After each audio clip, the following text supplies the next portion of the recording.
Hello everybody. This will also update on my previous video titled Amateur Radio Antenna Access or coax pass-through that I did in December of 2019. I spent that winter researching vertical antennas as I've always used an 80-meter Skyloop wire antenna. Yes, I put the pass-through on the house first before getting an antenna. This location doesn't give me the right tree locations to do a loop comfortably.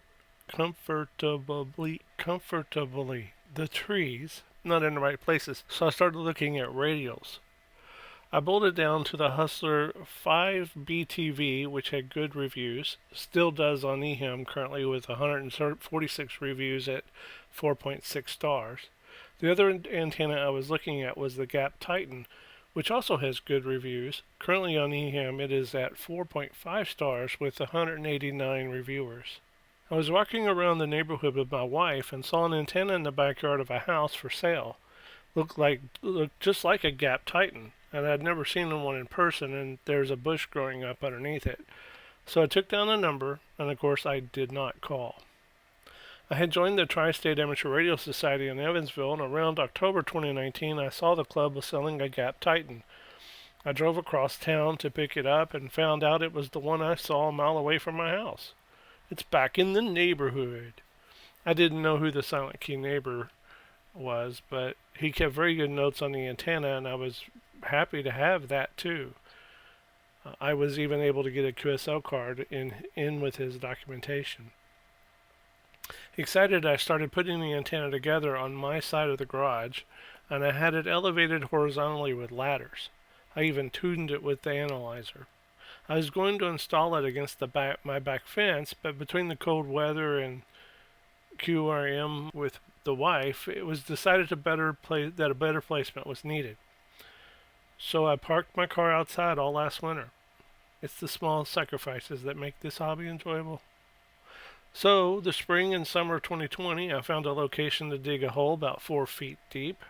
My oldest son helped me with that. Then we put a pole in the ground, and I dropped a bag of quick concrete in and filled the rest with dirt. I now have a pole in the ground. I couldn't just put the Titan on a pole.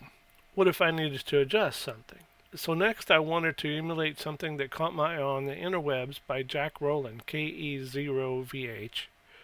He had once took apart a Lazy Susan to make an antenna tilt, but then improved on it by using 2 zinc-coated angle iron rods or angle irons and self-drilling screws.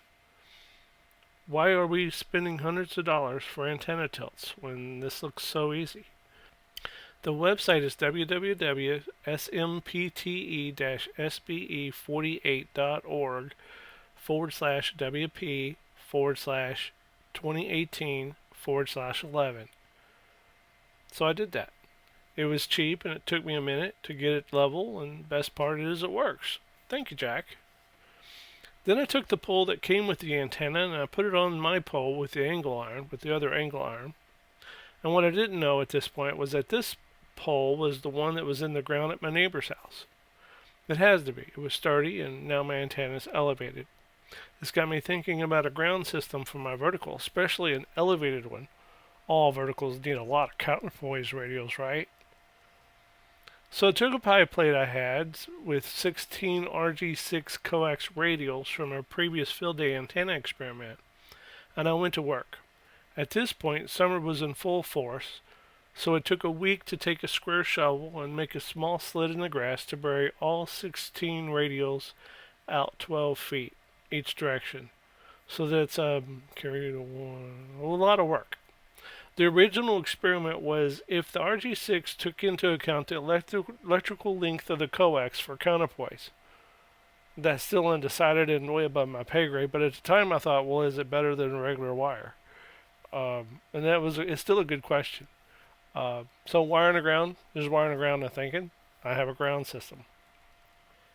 It's this next step that I realized 2 things. One, my antenna is about 10 feet off the ground from the bottom of the antenna, and 2, the instructions clearly point out this antenna does not need ground radials.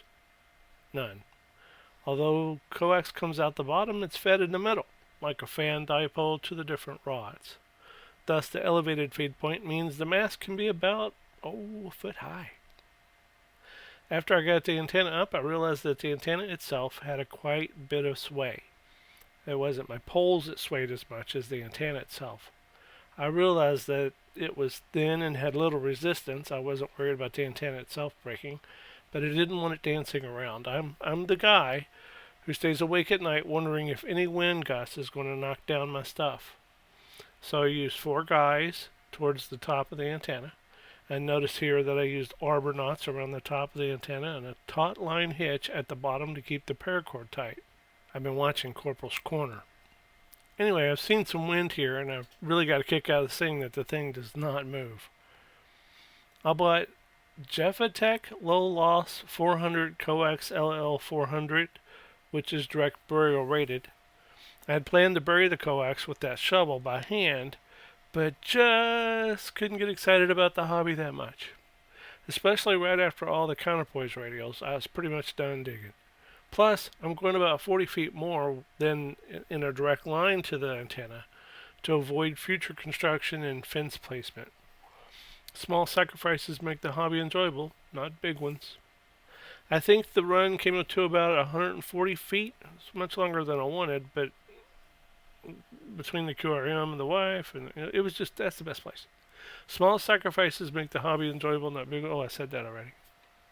I told my friend Jerry, WB6ONU, about my laziness, and he suggested lawn staples.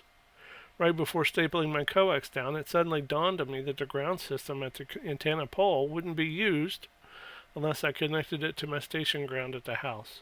So I quickly connected a 14-gauge wire to run the length of the coax as well. It only took a month, and I could only find my coax in a few spots.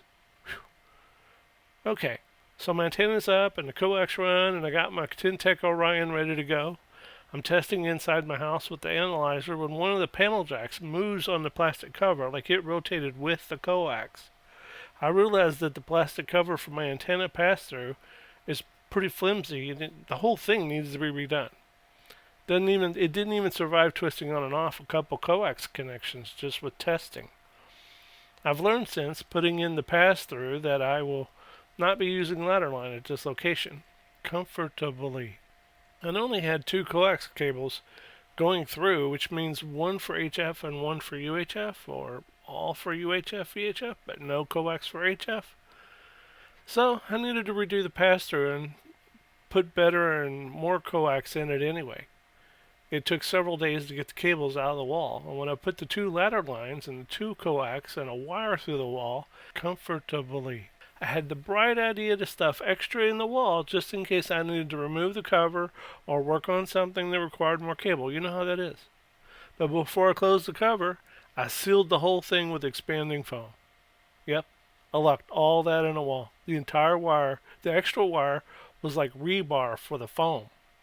There was no pulling out the wire without pulling through all the foam. It took several days.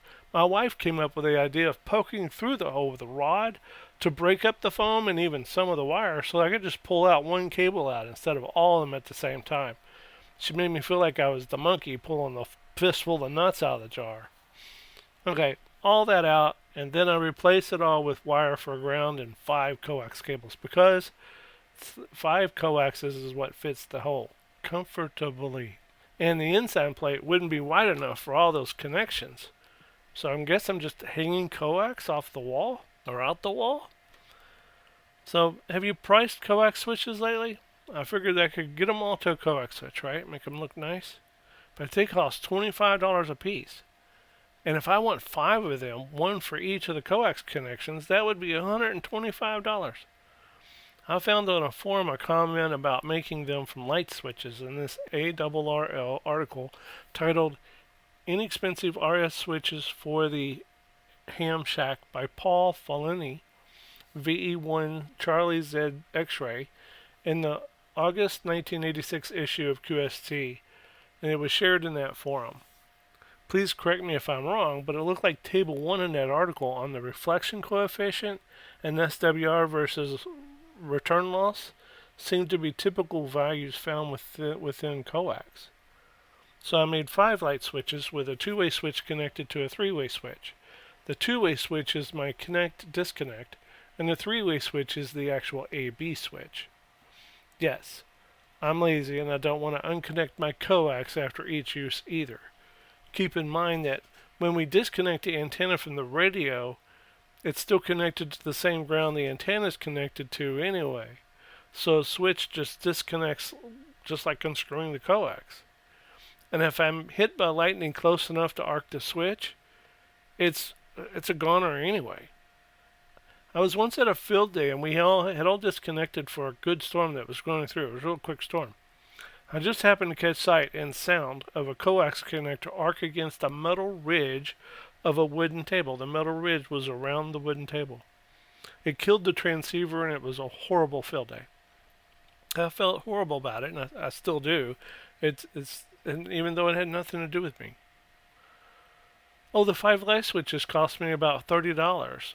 And the switches disconnect too. So each antenna gets 2 receivers to connect to. I need like 6 more radios. I told my wife and she just looked at me. I'm thinking that's consideration. So I saved a bunch of money on switches by using light switches. And that's about my update. My shack is functional now. I've been checking into the Ole Miss nets. They're a great group of hams. If you're new to HF, I recommend you join up and get your Worked All States certificate with this group. It's www.omiss.net. Ole Miss, Old Man International Sideband Society net. So thanks for watching. This is KD4SIR. Hope to hear you on the air comfortably.